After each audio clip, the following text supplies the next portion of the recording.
창세기 35장 1절부터 5절까지의 말씀을 우리 한 목소리로 읽도록 하겠습니다. 창세기 35장 1절부터 5절까지의 말씀 우리 함께 한 목소리로 읽어보겠습니다. 1절 말씀 같이 읽겠습니다. 하나님이 야곱에게 이르시되 일어나 베델로 올라가서 거기 거주하며 내가 내 형 에서의 낯을 피하여 도망하던 때에 내게 나타났던 하나님께 거기서 제단을 쌓으라 하신지라. 야곱이 이에 자기 집안 사람과 자기와 함께한 모든 자에게 이르되 너희 중에 있는 이방 신상들을 버리고 자신을 정결하게 하고 너희들의 의복을 바꾸어 입으라. 우리가 일어나 베델로 올라가자. 내 환난 날에 내게 응답하시며 내가 가는 길에서 나와 함께 하신 하나님께 내가 거기서 제단을 쌓으려 하노라 하매 그들이 자기 손에 있는 모든 이방 신상들과 자기 귀에 있는 귀고리들을 야곱에게 주는지라. 야곱이 그것들을 세겜 근처 상수리 나무 아래에 묻고 그들이 떠났으나 하나님이 그 사면 고울들로 크게 두려워하게 하셨으므로 야곱의 아들들을 추격하는 자가 없었더라. 아멘. 할렐루야. 지난 3일간도 평안하셨습니까? 네, 우리 옆에 계신 분들과 인사 한번 나눠볼까요? 잘 오셨습니다. 정말 잘 오셨습니다. 오늘 하루 고생 많이 하셨고 또 오늘 우리에게 주시는 은혜를 통해서 새 힘을 회복하실 수 있는 저와 여러분이 되기를 소망합니다. 아멘. 오늘 4월 첫 번째 드리는 수요 예배입니다. 지난 주일에는 예수님의 부활과 부활의 그 기쁨과 감사가 앞으로 이제 진행될 50일 동안의 여정을 통해서 기쁨이 넘쳐나는 그런 기쁨의 50일을 보내실 수 있는 저와 여러분이 되기를 소망합니다.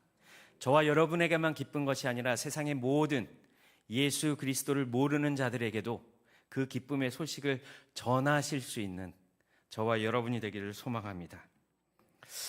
우리에게는 누구나 기억하고 싶은 장소가 있습니다. 그리고 추억이 가득한 그런 장소들이 있으실 겁니다. 처음으로 가족 여행을 갔던 장소, 아니면 신혼여행을 갔던 장소, 그리고 가장 친했던 친구들과 학창시절에 여행을 떠났던 그러한 장소들을 통해서 보면 그곳에 다 추억이 깃들어져 있습니다. 그리고 그것에서의 추억을 회상해 보면 자연스럽게 얼굴에 웃음이 가득 피어나는 것을 볼 수가 있습니다. 여러분들 한번 기억해 보시겠습니까? 추억이 깃든 장소, 가장 오랜 기억에 남는 장소, 여러분들도 다 있으시지요? 네, 있으실 거라 믿습니다. 사랑하는 남편을 만났던 장소가 있을 수도 있고요. 또 우리 자녀들이 태어난 병원이 또 기념이 될 수도 있고요. 그런데 행복한 기억이 있는 장소뿐만 아니라 그렇지 못한 장소도 간혹 있습니다. 기억하기 싫은 장소, 생각하기도 싫은 그런 장소들이 누구에게나 있지요. 그래서 특별한 장소, 그 장면을 떠올리면 특별한 기억들, 추억들이 나타나기도 하지요. 혹시 여러분들 잊지 않고 오랫동안 기억에 남아있는 장소는 어디신가요? 그곳에서의 기억이 좋으십니까? 아니면 혹은 반대이십니까? 오늘 본문에 등장하는 야곱에게도 이런 장소가 하나 있었습니다. 그것은 바로 베델이라는 곳이었습니다. 이 장소에서 야곱은 무엇을 떠올렸고 회상하였는지를 오늘 말씀을 통해서 살펴보기를 원합니다. 오늘 본문이 펼쳐져 있는 장소는 베델입니다. 베델로 올라가는 야곱의 이야기가 오늘 본문의 말씀입니다. 사실 야곱에게 있어서 베델이란 장소는 가장 오랜 기억에 남는, 가장 확실하고 또 가장 깨끗한 기억의 그런 장소가 아니었나 생각해 봅니다. 하나님의 부르심에 응답해서 아침에 일어나서 베개 삼았던 돌로 기둥을 세우고 그리고 하나님 앞에 서원했던 장소가 베델이었죠. 그리고 오늘 우리가 읽지는 않았지만 오늘 35장 9절에서 12절 말씀에 야곱의 이름을 누구로요? 이스라엘로 바꾸시고 과거의 생활들을 모두 결산하시고 하나님의 축복을 받은 장소가 이 베델이라는 장소입니다.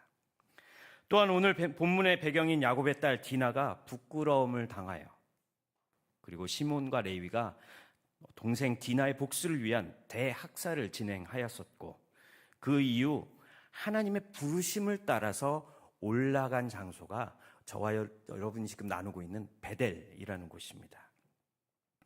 그렇습니다. 하나님의 집이라는 의미를 가졌던 장소였고, 베델에서 야곱은 하나님을 만났고, 하나님을 경배하였고, 하나님과 항상 함께 하였던 장소가 바로 베델이라는 곳이었습니다. 이를 통해서 알 수 있는 것은 야곱의 생애는 베델로 시작해서 베델로 끝났다라고 해도 과언은 아닐 것이라 생각됩니다. 이 정도로 야곱의 일생의 가장 큰 부분을 차지하였었고, 야곱의 기억 속에 가장 확실하고 뚜렷하게 남은 장소가 바로 베델이 아닌가 생각해 봅니다. 그래서 오늘 말씀을 통해서 베델에서 야곱이 기억했던 것들이 무엇이 있었는지 말씀을 통해 한번 살펴보려고 합니다. 오늘 본문의 배경은 바로 앞장 34장에서 야곱의 딸 디나가 강간당한 사건이 기록되어 있습니다. 또한 야곱의 아들들 시므온과 레위가 복수의 대학살 사건 이후에 야곱에겐 근심이 생겼습니다. 걱정거리가 생겼죠. 무엇입니까? 가나안 족속과 브리스 족속으로부터 받게 될 생명의 위협을 두려움과 걱정으로 삼았다는 것입니다. 그렇게 고민하고 있던 야곱에게 오늘 하나님께서 찾아오셔서 이렇게 말씀하십니다. 우리 1절 말씀을 같이 한번 읽어보겠습니다. 같이 읽겠습니다. 하나님이 야곱에게 이르시되 일어나 베델로 올라가서 거기 거주하며 내가 내 형 에서의 낯을 피하여 도망하던 때에 내게 나타났던 하나님께 거기서 제단을 쌓으라 하신지라. 아멘. 환난이란 말의 의미는 뜻밖의 일을 만나 근심과 불안이 쌓이는 상태다라고 정의합니다. 인생을 살다 보면 뜻밖의 어려운 일을 만나기도 하고, 그리고 계획하지 않았던 문제를 만나기도 합니다. 그래서 마음의 불안과 염려, 걱정이 가득하여 고통받는 경우를 우리는 종종 경험하기도 합니다. 그래서 우리는 이러한 환경들을 환난이라고 이야기합니다. 야곱 역시 그의 인생 가운데서 환난을 겪고 있었음을 말씀을 통해서 우리는 잘 알 수가 있지요. 1절 말씀에 언급하는 야곱이 겪었던 환난의 때는 무엇이었습니까? 바로 형 에서의 낯을 피하여 도망하던 그때라고 표현하고 있습니다. 이때가 바로 야곱이 겪었던 환난의 시기였던 것 같습니다. 환난의 때에 하나님께서 나타나셨던 장소가 바로 베델이라는 곳이었고, 오늘 동일하게 하나님께서 야곱을 향해 베델로 다시 올라가야 한다라고 명령하고 계시는 것입니다. 베델은 이처럼 하나님의 임재를 경험했던 장소였습니다. 또한 하나님을 다시 기억할 수 있었던, 그동안의 삶이 어쩌했는지 알 수 없지만, 하나님을 기억했는지 기억하지 못했는지 알 수 없지만, 하나님께서 베델로 야곱을 다시 불러 올리신 이유는 전능하신 여호와 하나님을 다시 생각해 보라는 기회를 야곱에게 주셨다는 것입니다. 그래서 오늘 하나님께서 이 장소로 야곱을 초대하고 계시는 것이지요.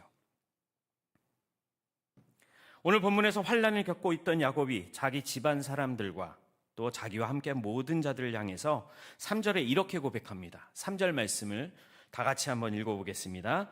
우리가 일어나 베델로 올라가자.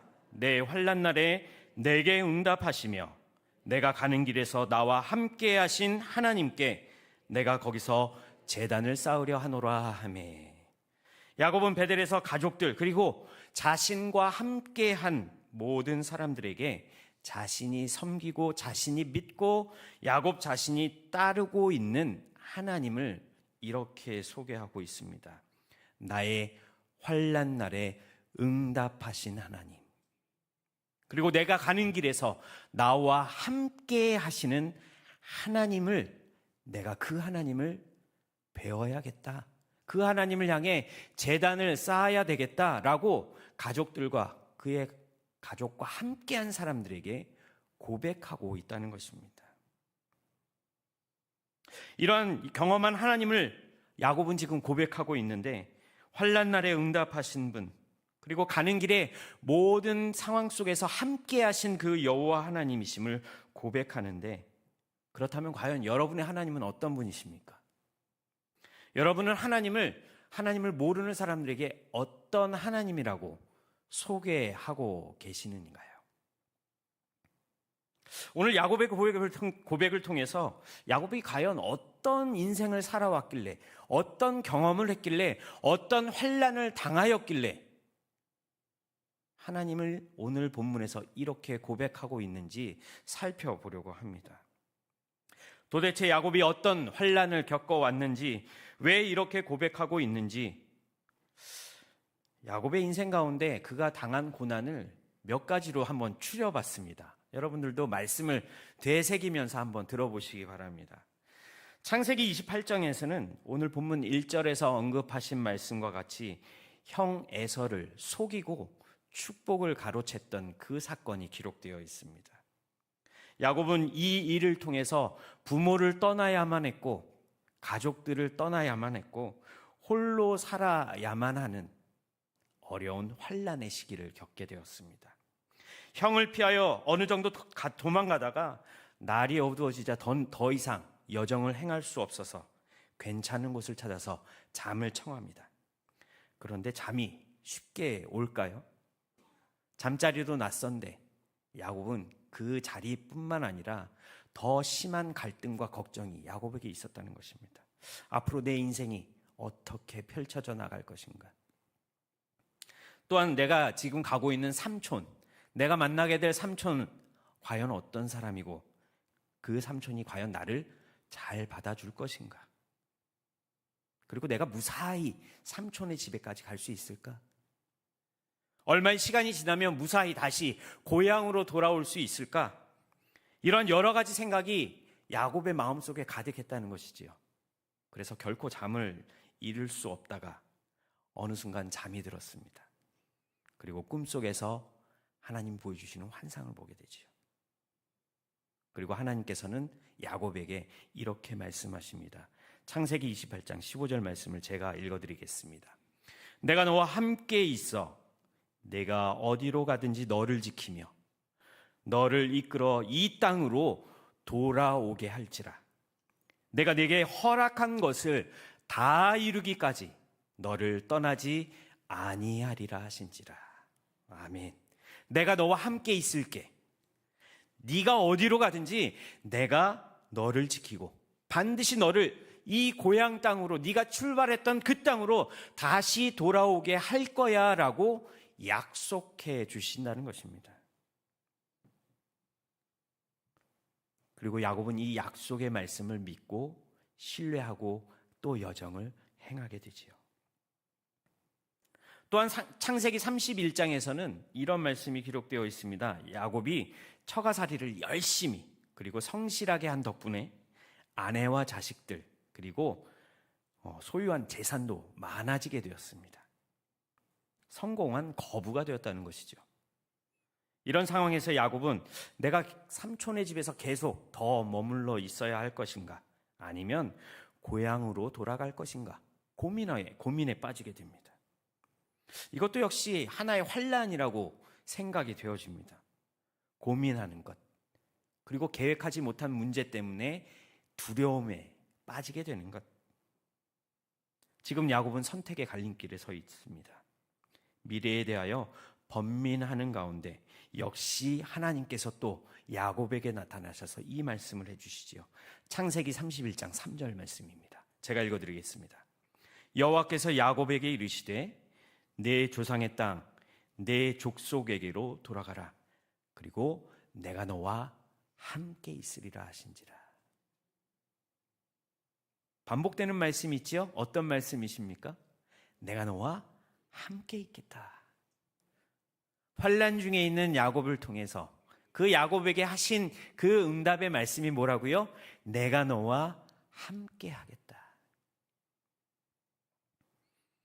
미래를 걱정하며 고민하고 번민에 빠져 있는 야곱을 향해서 네가 원래 있었던 곳 고향으로 돌아가되 어떻게 내가 너와 함께 하겠다라고 말씀하시는 것입니다. 그리고 이제서 야곱이 가나안으로 돌아가야 될 때임을 말씀해 주셨습니다. 그리고 31장 전에 28장의 말씀에 뭐라고 약속하셨다고요? 내가 너를 지키며 너를 이끌어 이 땅으로 다시 돌아오게 할 것이다. 그때까지 내가 너를 떠나지 아니할 것이다 라는 이 약속의 말씀이 드디어 성취되었다는 것입니다. 실제가 되었다는 것이지요. 하나님은 약속을 지키셨다라는 말씀입니다. 그래서 32장에선 어떤 말씀이 있습니까? 우여곡절 끝에 집으로 돌아가는 길에 야곱이 한 소식을 듣습니다. 형 에서가 몇 명을요? 400명을 이끌고 야곱에게로 오고 있다라는 소식을 듣게 됩니다. 야곱은 또다시 두려움에 빠집니다. 야곱은 전에 없었던 위기에 처하게 되지요. 위협을 느끼는 가운데 어디에서요? 야복나루에서 앉아서 고민하고 있는데 자신을 찾아온 천사와 격렬하게 씨름을 하게 됩니다. 그런데 야곱이 얼마나 힘이 샜는지 어쨌는지 모르겠지만 천사가 이길 수 있었다고 말씀하나요? 이길 수 없었다고 말씀합니다. 그러자 천사가 야곱의 허벅지 관절을 쳐서 야곱이 절름발이가 되게 했다라고 기록하고 있습니다. 에서가 400명을 이끌고 나온 것도 큰일인데 거기에 엎친 데 덮친 격으로 못 가지요? 자신의 다리까지 절개되는 상황이 오게 되었던 것입니다. 불편한 다리를 가지고 이제 형을 만나야 되는데 야곱에게 이제 더 이상 소망이 없는 것입니다. 그때 야곱에게 하나님께서 이렇게 물어보시죠. 내 이름이 무엇이냐? 네, 저는 야곱입니다. 이제는 너의 이름을 야곱이라 부르지 말고 뭐라고요? 이스라엘이라 불러라. 하나님과 싸워 이겼다. 여기에 하나님의 응답이 있었던 것입니다. 비록 내 몸이 불구가 되어서 싸움에서 이길 수 없는 상황에 처해 있지만 나와 싸워서 이긴 사람이 에서를 왜 두려워하느냐? 왜 400명과 함께 오는 그 에서를 두려워하느냐? 왜냐하면 내가 너와 함께 하고 있지 않느냐? 하나님은 그 사실을 다시 한번 확인시켜 주시고 계시는 것입니다. 두려워할 것 하나도 없다. 이스라엘이라는 이름을 정해주셨던 이유는 바로 적들 앞에서 또 형 에서 앞에서 걱정하고 염려하지 말고 두려워하지 말라라는 그 메시지가 이스라엘이라는 이름 안에 들어 있었다는 것이지요. 그리고 오늘 본문 앞장 34장에서는 어떤 일이 있었나요? 야곱의 딸 디나가 세겜성에 갔다가 하몰의 아들 세겜에게 강간당했던 사건이 기록되어 있습니다. 아까 말씀드린 것처럼 야곱의 아들들이 복수를 하러 들어갑니다. 그리고 세겜 족속의 남자들을 모두 쳐 죽입니다. 그리고 이 소식이 아마 세겜 주변에 있는 족속들에게 퍼져 나갔을 것이라는 것이죠. 야곱은 생각하기를 주변에 모여있던 족속들이 연합해서 우리 가정을 공격한다면, 우리 가문을 친다면 우리는 망하게 될 것이다. 어려움을 당하게 될 것이다. 야곱에게 또다시 두려움이 찾아오게 된 것입니다. 환난이 그에게 찾아왔다는 것이지요. 야곱의 가정에 무서운 시험이 불어닥친 겁니다. 이때 하나님께서 오늘 본문 1절의 말씀을 가지고 야곱을 다시 찾아오셔서 응답하시지요. 1절 말씀을 제가 읽어드리겠습니다. 하나님이 야곱에게 이르시되 일어나 베델로 올라가서 거기 거주하며 내 형 에서의 낯을 피하여 도망하던 때에 내게 나타났던 하나님께 거기서 제단을 쌓으라. 뭐라고 말씀하십니까? 일어나 베델로 가라 라고 말씀하십니다. 야곱은 선택의 기로에 섰을 때, 생명의 위협을 당하여 고민하고 있을 때, 가정에 큰 시험의 바람이 불어왔을 때, 야곱의 환난의 시간에 하나님께서 직접 찾아와 주셔서 말씀으로 응답해 주시는 경험을 야곱은 했다는 것입니다. 그리고 오늘 본문 가운데 기록되어 있는 말씀처럼 사랑하는 가족들과 또 함께 있던 모든 사람들에게 이렇게 이야기하는 것이지요. 환난 당할 때에 응답하셨던 하나님, 그리고 함께 하시는 하나님이다. 내가 그 하나님께 제단을 쌓으러 지금 베델로 올라간다라고 고백하고 있는 것입니다. 그 하나님이 바로 나의 하나님이다. 너희가 섬기는 하나님이다. 어떤 하나님이라고요? 환난의 때에 응답하신 하나님. 약속이 이루어질 때까지 내가 너를 떠나지 아니할 것이다라고 야곱에게 힘을 주셨던 하나님, 그 하나님을 가족들에게 고백하고 있다는 것입니다. 그러면 우리에게도, 저와 여러분에게도 이런 질문을 한번 해봐야 되지 않을까요? 야곱의 하나님이 과연 나의 하나님이신가? 야곱의 환난 날에 응답하시고 도우셨던 그 하나님이 과연 내가 환난을 당할 때 도와주실 것인가? 라는 질문을 해보아야 되지 않을까요? 우리는 살면서 크고 작은 환난들을 경험합니다. 그리고 환난을 당할 때마다 고통 속에서 번민하고 근심에 허덕이기도 합니다. 어떤 때는 그 환난의 바람이 오랜 시간 동안 내 인생에서, 우리의 가정에서 떠나지 않고 지속될 때가 있습니다. 또 어떤 때는 사랑하는 사람이나 가족이 겪는 환난을 그저 지켜볼 수밖에 없는 상황에 처해 있기도 합니다. 그럴 때마다, 어려움이 있을 때마다, 환난을 당할 때마다 우리는 우리 각자에게 이런 질문을 해야 할 것입니다. 야곱에게 응답하셨던 하나님이 오늘 나에게도 응답하시는가라는 질문입니다. 또한 우리는 너무 우리의 상황이 어려워서 이런 생각을 할 때도 있을 것 같습니다. 하나님이 야곱에게 나타나셔서 응답해 주신 것처럼 나에게도 지금 이 환난과 어려움 속에 하나님이 응답해 주신다면, 얼마든지 우리 하나님은, 내가 믿는 하나님은 응답해 주시는 하나님이야 라고 고백하며 증거하겠다라고 생각하시는 분들도 계실 것입니다. 그런데 지금 하나님께서는 이제 더 이상 이런 방식으로는 응답하시지 않으시지요. 그럼에도 우리는 계속해서 과연 야곱의 하나님이 나의 하나님이 되시는가 질문해보고 그 질문에 대한 답을 우리는 어디서 찾아야 됩니까? 하나님이 우리에게 주신 말씀을 통해서 찾아야 하는 것입니다. 말씀을 통해서 하나님께서 어떤 음성을 나에게 들려주시는가, 이것을 찾아가는 것이 우리에게 허락하신 오늘 이 예배의 시간, 우리의 모임을 통해서 하나님께서는 말씀을 통해 응답해 주신다는 것입니다. 저는 우리 수도원교회 모든 성도님들이 항상 예배의 시간마다, 기도의 시간마다, 그리고 교회 안에서 진행되는 모든 모임 때마다 하나님의 음성을 들으실 수 있는 은혜가 가득하길 축복합니다. 그리고 들려주시는 하나님의 음성을 통해 우리 앞에 놓인 모든 환난과 어려움을 이겨낼 수 있는 믿음과 소망이 회복되는 은혜가 항상 넘치시기를 축복합니다. 그리고 또 하나, 하나님의 말씀은 반드시 성취된다는 것을 잊지 마시기 바랍니다. 우리 옆에 계신 분들과 한번 인사해 볼까요? 하나님의 약속의 말씀은 반드시 성취됩니다. 믿으십니까? 정말로 믿으십니까?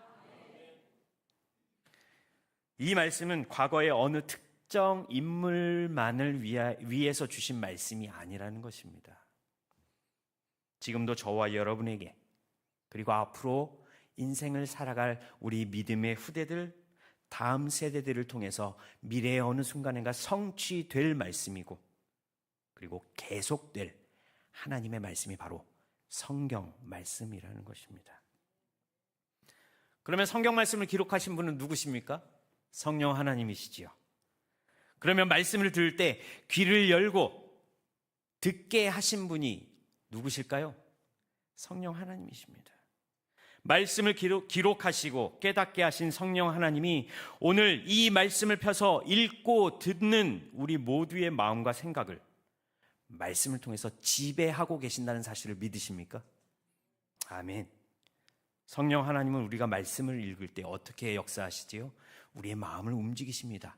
우리의 마음을 감동하게 하시지요. 말씀이 기억나게 하십니다.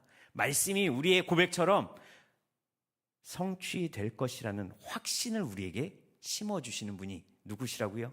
성령 하나님이시라는 겁니다. 그래서 성령 하나님 때문에 우리가 성경 말씀을 읽거나 들을 때 이 말씀이 나에게 직접 주신 말씀이 아니지만 하나님께서 이 말씀과 말씀 속의 사건이 나에게 주시는 말씀이라는 것을 확신할 수 있도록 만들어 가신다는 것입니다. 그래서 오늘 본문 야곱의 자리에 저와 여러분을 세우는 것입니다. 야곱의 이름 대신에 내 이름을 넣는 것입니다. 그리고 야곱에게 주신 이 응답의 말씀이 오늘 나에게 주시는 말씀이구나. 그리고 그 말씀으로 받는 것입니다. 이렇게 동일시하며 말씀 속에서 보여주시는 하나님의 뜻과 하나님의 응답을 우리가 찾을 수 있게 되는 것입니다. 아, 그렇구나. 오늘 말씀은 야곱에게 주시는 말씀이 아니라 바로 나에게 주시는 말씀이구나. 야곱이 처한 상황과 내 상황이 거의 똑같아. 그리고 그 말씀 속에 우리 자신을 이입시키는 것이지요. 전에는 이 말씀을 읽을 때 별로 느낌이 없었는데 오늘 이 말씀을 보니까 이 말씀이 바로 내 자신을 보여주시는 하나님의 말씀이구나. 이렇게 생각날 수 있도록 도우시는 분이 누구시라고요? 성령 하나님이시라는 겁니다. 성령께서 말씀을 주시고 성령께서 깨닫게 하신다는 것입니다. 저는 우리의 수유동교에서 드려지는 모든 예배 시간 가운데 성령으로 충만하여져서 하나님의 음성을 들으시고 하나님의 응답을 들으시고 새 힘을 회복해서 저 문을 박차고 나가서 세상에 하나님의 이름을 담대히 드러내실 수 있는 저와 여러분이 되기를 소망합니다. 이제 말씀을 정리해 보려고 합니다. 하나님의 응답은 어떤 것이었나요? 응답은 다양합니다. 왜냐하면 우리 성도들이 가진 모든 환난과 어려움과 문제들이 똑같을까요? 전부 다 다르기 때문입니다. 이 다른 환난과 시험과 어려움들을 향해 응답해 주시는 하나님의 말씀도 다양할 수밖에 없다는 것입니다. 어떤 경우에는 하나님께서 환난을 미리 막아주실 때도 있고요. 어떤 때는 환난이 왔다가 큰 어려움 없이 지나갈 때도 있을 것입니다. 이렇게 응답해 주실 때도 있겠지만 또 어떤 때는 욥처럼 환난의 바람이 온 집안을 풍비박산으로 만들어 놓고 그리고 엉뚱한 응답을 해 주시는 경우도 있을 수 있습니다. 그러나 우리는 하나님의 그 깊으신 뜻을 다 알 수 없는 그러한 불완전한 존재지요. 그래서 예수님께서 말씀하신 것처럼 요한복음 6장 말씀에 이런 말씀을 하십니다. 살리는 것은 영이니 육은 무익하니라. 내가 너희에게 이른 말은 영이 아니요 생명이라. 하나님의 말씀은 환난 당한 자에게 영이 되며 생명이 되는 줄 믿으시기 바랍니다. 하나님께서는 오늘 우리에게 말씀으로 응답해 주시고 말씀으로 함께 하고 계십니다. 우리가 원하던 것처럼 원래 있었던 자리로 되돌려 놓으시지는 않으셨지만 오늘도 우리를 향해 말씀을 통해서 위로해 주시고 축복해 주시고 치유해 주시는 응답을 말씀을 통해 저와 여러분에게 알려주시는 것입니다. 오늘 우리 교회 안에서도 서로가 서로의 사정을 다 알 수는 없겠지만요. 근심 없는 성도 없고요. 마음의 상처와 고통을 안고 씨름하지 않는 성도도 없다는 것을 기억하시기 바랍니다. 옆에서 보면 그저 아무 문제 없이 아무런 어려움 없이 살아가는 것처럼 보이는 것 같은데 조금만 마음을 열고 이야기를 나누다 보면 마음에 아픔이 있고 상처가 있고 고민이 반드시 있다는 것입니다.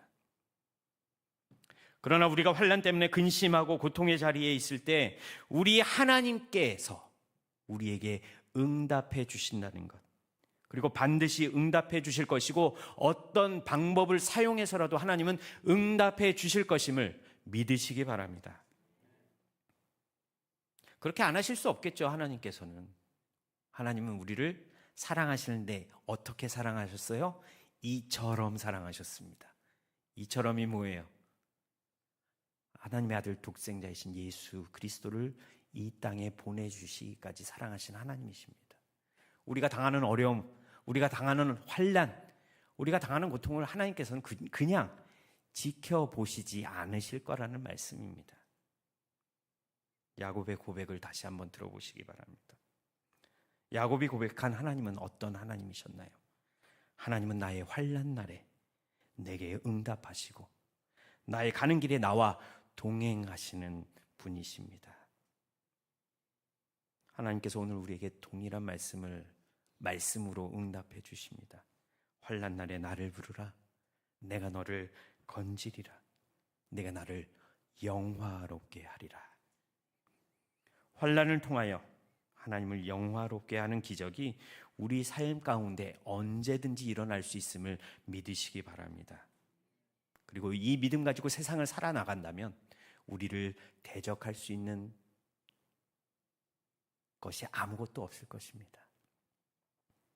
환난 날에 나를 건져주시는 하나님의 능력을 경험하시는 저와 여러분이 되기를 소망합니다. 여러분의 베델은 어디신가요? 하나님께서 함께 하셨고 인도하셨고 지키셨음을 깨닫게 하시는 장소, 고백하시는 그러한 장소, 그리고 하나님을 만나는 장소가 이 영적인 베델을 찾아가시는 저와 여러분이 삶이 되기를 소망합니다. 그리고 베델로 올라가셔서 함께 하시는 하나님과 동행하시는 그러한 축복이 저와 여러분에게 가득하기를 주님의 이름으로 축복합니다. 우리 이 시간 말씀을 기억하며 한번 기도하기를 원합니다. 하나님, 오늘 우리에게 주신 말씀처럼 힘들고 어려운 환난의 시기에 더욱 하나님의 응답을 간절히 바라며 또 살아갈 수 있는 하나님의 자녀들 되게 하여 주옵소서. 그리고 교회를 위해 기도합니다. 온 교회 성도들이 한 마음으로 기도하는 담임 목사님 청빙을 위해 기도합니다. 먼저 우리 수유동교회가 한 마음과 한 뜻으로 기도하며 준비할 수 있게 하시고 청빙 위원들에게 지혜를 주셔서 하나님께서 수유동교회를 위해 계획하시고 준비하신 주님의 종이 속히 청빙되어서 주님의 몸된 교회에 다시 부흥의 불씨가 일어나는 살아나는 은혜를 허락하여 주옵소서. 그리고 토요일에 있을 전교인 걷기 대회를 위해 기도합니다. 준비하는 친교부와 안수 집사님들에게 수고와 노력에 하나님께서 복 내려 주시고 좋은 날씨, 좋은 일기를 허락하여 주셔서 온 교우가 사랑과 교제의 시간을 나눌 수 있도록, 또한 아무런 안전사고 없도록 하나님 인도하여 주옵소서. 마지막으로 환우들을 위해 기도합니다. 육신의 질병 가운데 고통받고 있는 성도들에게 치유와 회복의 은혜를 주시고 육신의 연약함을 통해 더욱 하나님만 바라볼 수 있는 축복의 기회가 되게 하여 주옵소서. 우리 이 시간 말씀을 기억하시고 또 교회를 위해서 주여 한번 크게 부르짖고 기도하도록 하겠습니다. 주여!